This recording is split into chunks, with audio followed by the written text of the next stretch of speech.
তিনটি মহা মূল্যবান সম্পদ রয়েছে যেগুলো আল্লাহ তাআলার কাছ থেকে চেয়ে নিতে হয়। আল্লাহ তাআলার কাছে এই তিনটি সম্পদ চেয়ে নেবেন।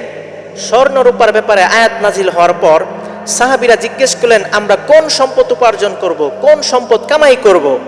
ওমর রাদিয়াল্লাহু তাআলা আনহু বলেন, আমি রাসূল সাল্লাল্লাহু আলাইহি ওয়াসাল্লামের কাছ থেকে জেনে তোমাদেরকে জানাবো।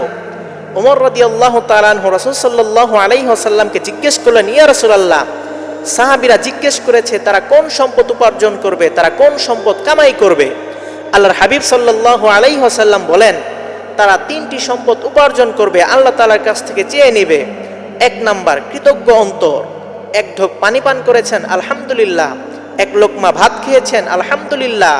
দুই নাম্বার, জিকিরকারী জিহ্বা, যেই জিহ্বা সর্বদা আল্লাহ তাআলার জিকিরে ব্যস্ত থাকে।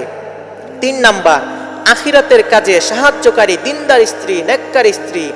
এজন্য আল্লাহর হাবিব সাল্লাল্লাহু আলাইহি ওয়াসাল্লাম হাদিসের মধ্যে বলেন, ইন্নামাদ দুনিয়া মাতা ওয়া খায়রু মাতাঈদ দুনিয়া আল মারআতু সালিহা।